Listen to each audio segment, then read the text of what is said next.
Selamat datang di channel Ye Chen Ping Mania. Naga tak terkalahkan bab 6759 sampai bab 6760. Bab 6759. Jimmy dan Knight sama-sama menandatangani kontrak kerja 10 tahun dalam keadaan penuh kegembiraan. Jimmy senang, karena walaupun dia harus pergi ke Cina untuk bekerja di Ye Chen selama 10 tahun, tapi kabar baiknya adalah Knight masih bisa mengirimkan gaji tahunan sebesar 14 juta AS, meski dia hanya bisa mendapatkan 30% saja. Baik dan buruk, ada lebih dari 4 juta, cukup untuk memenuhi pengeluaran normal keluarga. Dan Knight senang, karena dia masih belum tahu apa arti kontrak 10 tahun ini. Dia hanya berpikir, rintangan Steve Rothschild ini dianggap sudah berakhir. Jika dalam 10 tahun ke depan, Jimmy dapat membantu dirinya dan Rothschild lebih dekat dengan beberapa hubungan, itu akan lebih baik. Jadi, kedua belah pihak dengan senang hati menyelesaikan penandatanganan, dan saling bertukar kontrak yang ditandatangani bersama. Setelah itu, Jimmy berdiri dan berbicara, "Saya baru saja turun dari pesawat dan bahkan tidak repot-repot pulang sebelum saya datang ke perusahaan, keluarga saya masih menunggu saya, karena kontrak sudah ditandatangani. Saya akan kembali dulu, aku akan datang kerja tepat waktu besok."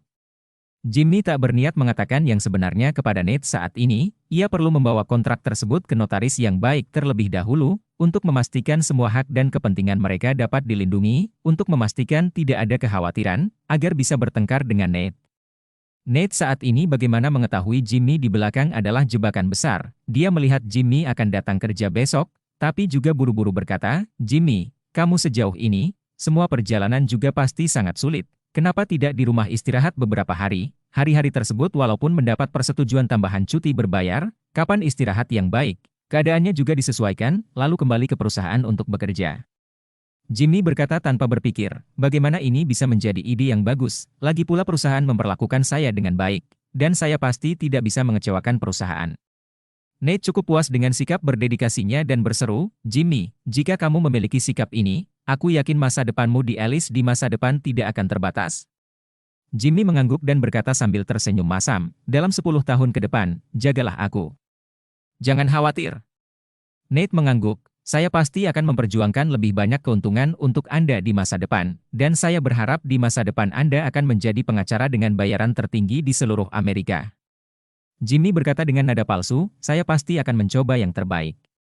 Nate menepuk pundaknya dan bertanya, "Ngomong-ngomong, Jimmy, karena Anda memiliki hubungan yang baik dengan Tuan Rothschild, bisakah Anda mengundang dia datang ke perusahaan suatu hari nanti untuk duduk dan mengobrol bersama?"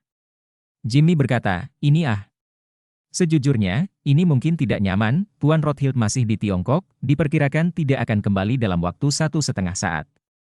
Nate tertawa, "Tidak masalah. Saya tahu dia ada di Cina, jika tidak mungkin kalian bertemu satu sama lain. Maksud saya, ketika Tuan Rothschild kembali ke Amerika Serikat, Anda akan membuat janji untuk temui dia lagi." Jimmy tiba-tiba mendapat ide cemerlang dan membuka mulutnya, "Bagaimana kalau firma hukum kita kebetulan pergi berlibur bersama di akhir tahun?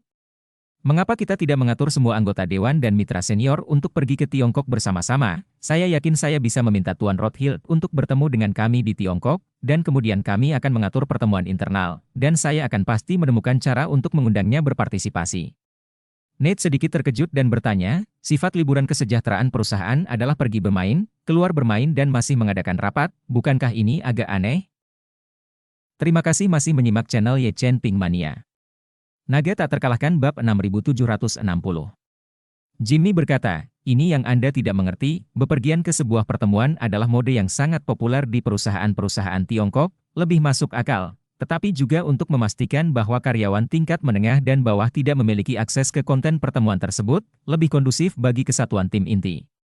Kata Jimmy dan berkata, "Dengan cara ini, di Tiongkok tidak disebut hari libur tim, yang disebut konstruksi kelompok, pembangunan tim yang dibangun." Nate mendengar ini, mau tidak mau menjadi cerah, berseru, kedengarannya agak menarik, membangun tim. "Yah, bagus, memang bagus."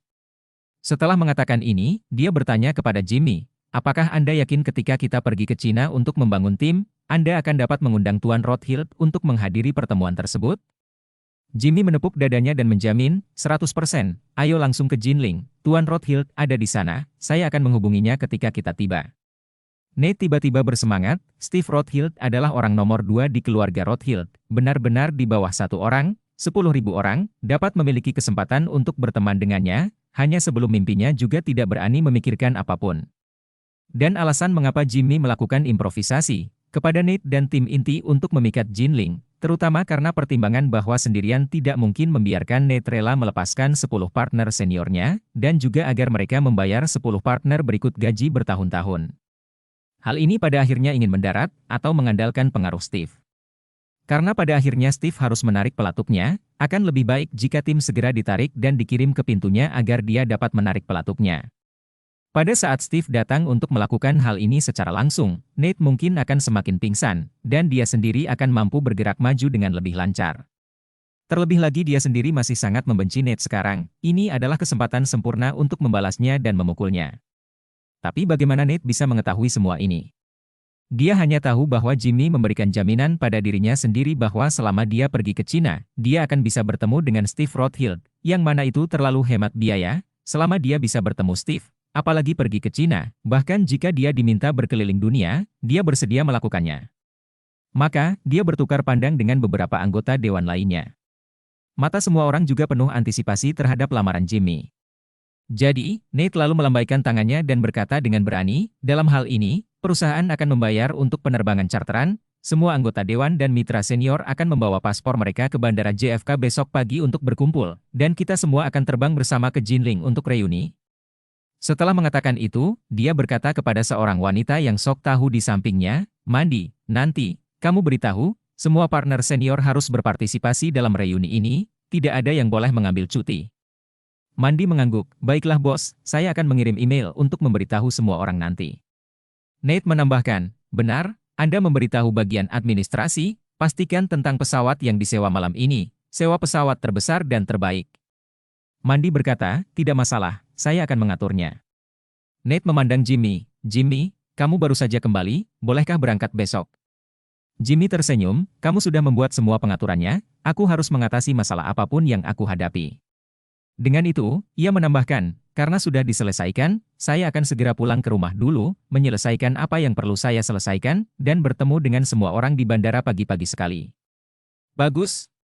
Nate tidak bisa menyembunyikan kegembiraannya saat dia berkata, kamu cepat kembali untuk mengurus urusan di rumah dulu, aku akan minta Mandy memberitahumu tentang waktu keberangkatan penerbangan charteran nanti ketika sudah selesai, kami akan menemuimu di bandara besok pagi. Bersambung.